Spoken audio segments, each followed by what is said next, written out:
Yo les gars, c'est votre Blacky. On se retrouve pour une nouvelle Blacky News où on va parler de 6ix9ine qui a encore des problèmes. Oui, il multiplie les problèmes. On parlera pas que de lui, on parlera aussi d'un rappeur qui est décédé. Je vous en dis pas plus. Sans plus tarder, let's go pour les news.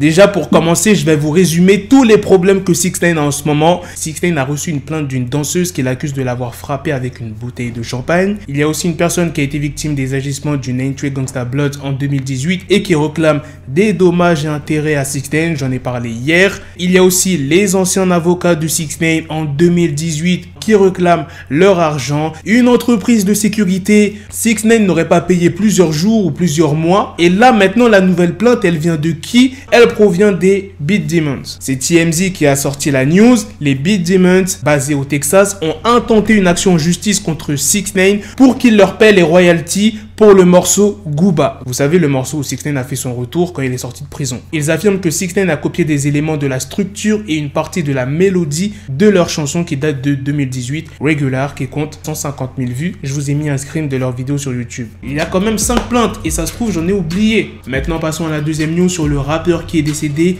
Qui est ce rappeur? Eh bien, ce rappeur, c'est Obiyinwar. Il avait 28 ans et il était connu pour être un grand militant de la cause afro-américaine. Son vrai nom était Xavier Robertson. Il a été assassiné le lundi 8 mars lors d'une fusillade qui s'est produite à 3h45 du matin dans la rue Fannin à Houston au Texas. Et selon les témoins qui étaient présents sur place, le rappeur courait pour échapper à un véhicule qui le prenait en chasse. Lorsqu'ils sont arrivés à la hauteur du rappeur, 2 inconnus sont sortis de la voiture et ont tiré plusieurs coups de feu à bout portant. Obi a été touché mortellement, il s'est effondré dans la rue, c'est ce qu'ont dit les témoins. Et par la suite, les 2 inconnus ont pris la fuite. Il y a un proche d'Obi, un rappeur, qui s'est exprimé sur Instagram en disant « Mon Dieu, j'ai perdu ma nièce Lyric il y a quelques jours et je viens de recevoir un appel à ton sujet, Zay. Tu ne mérites pas ce qu'ils t'ont fait. » Quand je vous dis que c'était un grand militant, c'est vraiment le cas. Il était qualifié de Nipsey Hussle de l'Est du Texas. Il était connu pour son désir d'entreprendre et son activisme communautaire. Il était d'ailleurs un grand ami de George Floyd. Regardez cette photo. À gauche avec la casquette, c'est Obiyinwar. Au milieu, vous l'avez reconnu, c'est George Floyd. Et à droite, c'est Cole Wayne. C'est un rappeur que je ne connaissais pas du tout.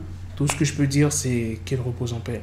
Voilà les gars, c'est la fin de cette news. C'est aussi la fin de cette vidéo. Dites-moi dans les commentaires qu'est-ce que vous en pensez de la news sur Tekashi 6ix9ine qui a encore des problèmes et de la news sur le rappeur qui est décédé récemment, Obiyinwar. Sur ce, on se donne rendez-vous très prochainement pour d'autres vidéos news. Prenez soin de vous la famille.